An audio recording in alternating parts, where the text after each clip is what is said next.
Thomas the tank engine was grumbling to the other engines. I spend my time pulling coaches about ready for you to take out on journeys. The other engines laughed. Why can't I pull passenger trains too? You're too impatient, they said. You'd be sure to leave something behind. Rubbish, said Thomas. I'll show you. One night, he and Henry were alone. Henry was ill. The men worked hard, but he didn't get better.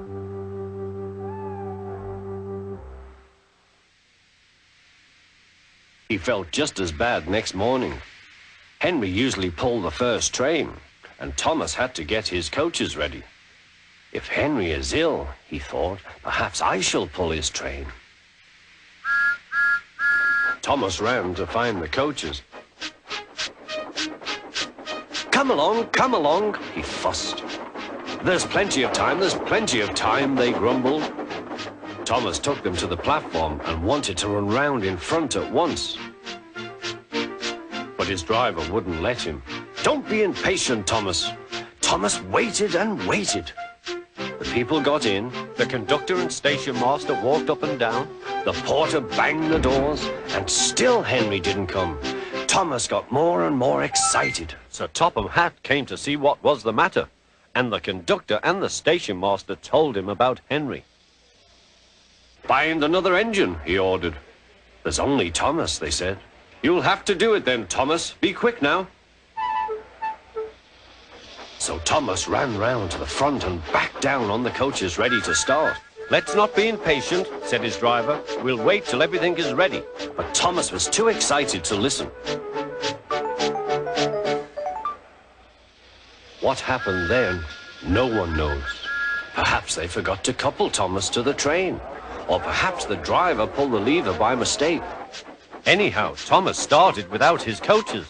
As he passed the first signal tower, men waved and shouted, but he didn't stop.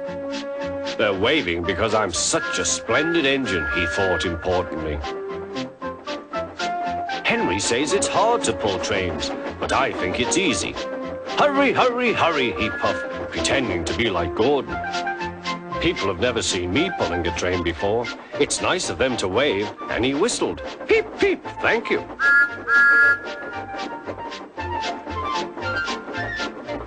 Then he came to a signal at danger. Bother, he thought. I must stop, and I was going so nicely too. What a nuisance signals are. He blew an angry peep, peep on his whistle. The signalman ran up. Hello, Thomas, he said. What are you doing here? I'm pulling a train, said Thomas. Can't you see? Where are your coaches, then? Thomas looked back. Why, bless me, he said, if we haven't left them behind. Yes, said the signalman. You'd better go back quickly and fetch them. Poor Thomas was so sad, he nearly cried.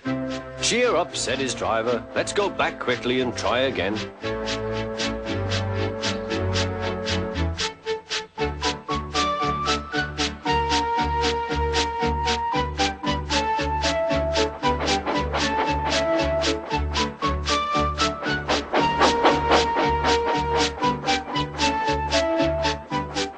At the station, all the passengers were talking at once. They were telling Sir Topham Hatt what a bad railway it was.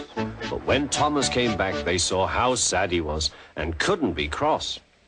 He was coupled to the train, and this time he really pulled it.